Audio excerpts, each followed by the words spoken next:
భారత్పై మరోసారి ఉగ్ర ముప్పు పొంచి ఉందా? పుల్వామాను మించిన దాడికి పాకిస్తాన్ కుట్ర పన్నుతోందా అంటే అవునన్నట్టే కనిపిస్తున్నాయి ప్రస్తుతం పరిస్థితులు. పాకిస్తాన్ సైన్యంలో పెరుగుతున్న అంతర్గత అసంతృప్తి, ఆర్థికంగా కుదేలైన పరిస్థితులు, అంతర్జాతీయ రాజకీయ ఒత్తిళ్లు ఇవన్నీ కలిసిపోయి ఒక ప్రమాదకర సమీకరణాన్ని సృష్టిస్తున్నాయనే హెచ్చరికలు వినిపిస్తున్నాయి. తమ దేశంలో మరిగిపోతున్న అసంతృప్తికి భారత్ను టార్గెట్ చేస్తోంది. అసలు పాకిస్తాన్లో ఏం జరుగుతోంది? భారత్ ఎందుకు టార్గెట్గా మారుతోంది? దీని వెనకున్న రాజకీయ, ఆర్థిక, సైనిక కారణాలేంటి? పాకిస్తాన్ సైన్యంలో భారీ అసంతృప్తి.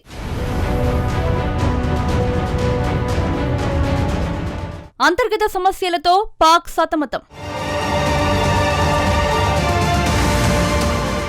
భారత్ను రెచ్చగొట్టేందుకు దాడి ప్లాన్.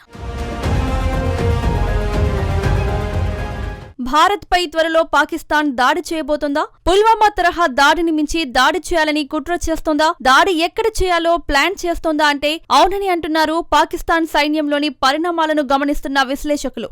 పాకిస్తాన్ సైన్యం, అక్కడి రాజకీయ నాయకత్వం, అంతర్జాతీయ ఒత్తిళ్లు అన్నీ కలిసిపోయి ఒక అస్థిర పరిస్థితిని సృష్టిస్తున్నాయి. ఈ పరిస్థితుల్లో భారత్పై మరోసారి ఉగ్రదాడి జరిగే ప్రమాదముందని భద్రతా వర్గాలు, అంతర్జాతీయ విశ్లేషకులు హెచ్చరిస్తున్నారు. పాకిస్తాన్ సైన్యంలో ప్రస్తుతం తీవ్రమైన అంతర్గత అసంతృప్తి నెలకొంది. దీనికి ప్రధాన కారణం మధ్యప్రాచ్య పరిణామాలే. ఇజ్రాయెల్, పాలస్తీనా ఘర్షణ నేపథ్యంలో అమెరికా, పాశ్చాత్య దేశాల ఒత్తిడితో పాకిస్తాన్ సైన్యం హమాస్కు వ్యతిరేకంగా చర్యలు తీసుకోవాలనే చర్చ జరుగుతోంది. అంతర్జాతీయ స్థిరీకరణ దళాల్లో భాగంగా పాలస్తీనా ప్రాంతాలకు సైన్యాన్ని పంపాలనే ఆలోచన పాక్ సైనికుల్లో తీవ్ర ఆగ్రహాన్ని రేకెత్తిస్తోంది. మన ఇంటి దీపం మనమే ఆర్పుకున్నట్లా అన్న భావన వాళ్లలో పెరుగుతోంది.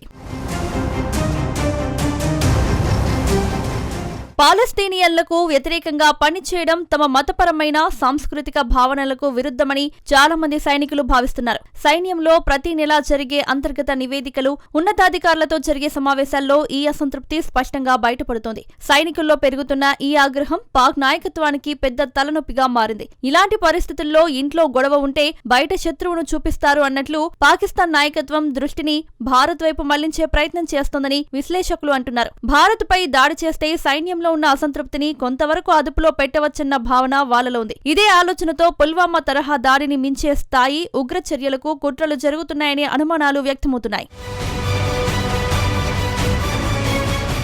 ప్రధానంగా కశ్మీర్ ప్రాంతం, పంజాబ్ సరిహద్దులు, అంతేకాదు దేశ మధ్య భాగాల్లో కూడా లక్ష్యాలు ఉండొచ్చని నిఘా వర్గాలు అంచనా వేస్తున్నాయి. గతంలో జరిగిన దాడుల అనుభవాల ఆధారంగా చూస్తే ఇలాంటి చర్యల ద్వారా భారత్ను రెచ్చగొట్టి ఆపై అంతర్జాతీయ వేదికలపై తాము ఇతర కమిట్మెంట్లను నెరవేర్చలేమని చెప్పుకునే వ్యూహం పాకిస్తాన్ కు కొత్తది కాదు. చెప్పేదొకటి, చేసేది ఇంకొకటి అన్న చరిత్ర పాక్ కు చాలానే ఉంది. ఇదే సమయంలో పాకిస్తాన్ కు మరో పెద్ద సమస్య ఎదురైంది. దాదాపు 18 సంవత్సరాలుగా పెండింగ్ లో ఉన్న భారత్ యూరోపియన్ యూనియన్ స్వేచ్ఛ వాణిజ్య ఒప్పందం ఇప్పుడు ముందుకు సాగుతుంది. ఈ ఒప్పందం భారత్ కు ఆర్థికంగా భారీ అవకాశాలు తెచ్చిపెట్టనుంది. భారత ఉత్పత్తులకు యూరోపియన్ మార్కెట్లు విస్తృతంగా తెరుచుకుంటాయి. ముఖ్యంగా వస్త్ర పరిశ్రమ, చర్మ ఉత్పత్తులు, హస్తకళలు, సముద్ర ఉత్పత్తుల రంగాల్లో భారత ఎగుమతులు గణనీయంగా పెరిగే అవకాశం ఉంది.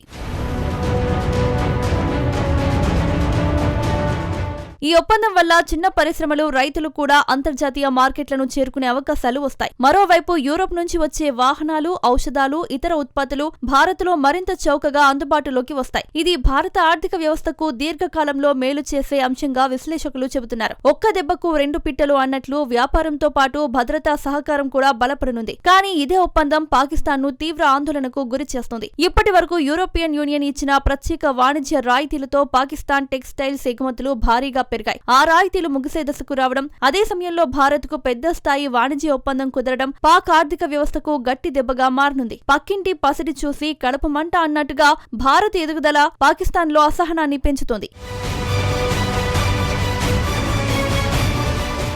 విశ్లేషకుల అంచనాల ప్రకారం ఈ పరిస్థితుల్లో పాకిస్తాన్ ఎగుమతులు గణనీయంగా పడిపోవచ్చు. ముఖ్యంగా వస్త్ర రంగం మీద తీవ్ర ప్రభావం పడే అవకాశం ఉంది. ఇది ఇప్పటికే ఆర్థిక సంక్షోభంలో ఉన్న పాకిస్తాన్ కు మరింత భారంగా మారుతుంది. అందుకే అంతర్గత సమస్యల నుంచి దృష్టి మళ్లించడానికి, అంతర్జాతీయ ఒత్తిళ్ల నుంచి తప్పించుకోవడానికి భారత్ను లక్ష్యంగా చేసుకునే ప్రయత్నాలు జరుగుతున్నాయని అనుమానాలు బలపడుతున్నాయి. అంతేకాదు పాకిస్తాన్ దుర్భరమైన పరిస్థితిలో ఉంది. అంతర్జాతీయ ద్రవ్యనిధి సంస్థ అప్పులు ఇవ్వకపోతే పాకిస్తాన్ దేశానికి పూట గడిచే పరిస్థితి కూడా లేదు. ఇప్పటికే ఆ దేశంలో అన్ని వ్యవస్థలు సర్వనాశనమయ్యాయి. ఇంధనం నుంచి మొదలు పెడితే ఆహార పదార్థాల వరకు అన్ని దిగుమతి చేసుకోవాల్సిన దుస్థితి ఏర్పడింది. విదేశీ మారక ద్రవ్య నిల్వలు లేవు. అంతర్జాతీయ కంపెనీలు రావడం లేదు. ఉన్న కంపెనీలు వెళ్లిపోతున్నాయి. చుట్టూ ఉన్న దేశాలతో సఖ్యత లేకుండా తీవ్ర అంతర్గత ఉగ్రవాద దాడులతో విషమ పరిస్థితిని ఎదుర్కొంటోంది.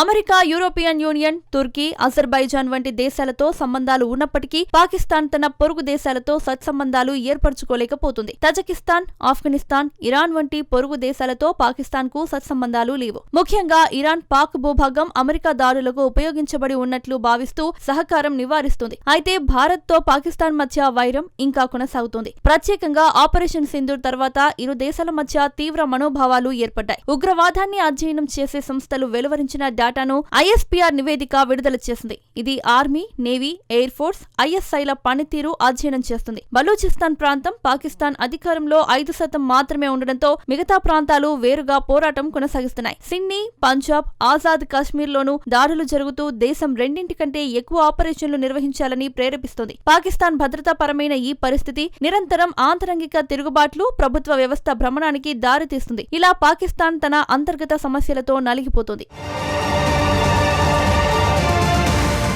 మొత్తానికి ఒకవైపు పాకిస్తాన్లో సైనిక అస్థిరత, మరోవైపు ఆర్థిక భయం, ఇంకొక వైపు అంతర్జాతీయ రాజకీయ ఒత్తిళ్లు ఇవన్నీ కలిసి ప్రమాదకర పరిస్థితిని సృష్టిస్తున్నాయి. గాలివానకు చెట్టు ఊగినా వేర్లు బలంగా ఉంటే పడదు అన్నట్లు భారత్ ఈ సవాళ్లను జాగ్రత్తగా ఎదుర్కోవాల్సిన అవసరం ఉంది. జాతీయ భద్రత, ఆర్థిక అభివృద్ధి రెండింటినీ సమతుల్యంగా కాపాడుకుంటూ ముందుకు సాగడమే ఈ సమయంలో భారత్కు ముఖ్యమైన మార్గంగా కనిపిస్తోంది.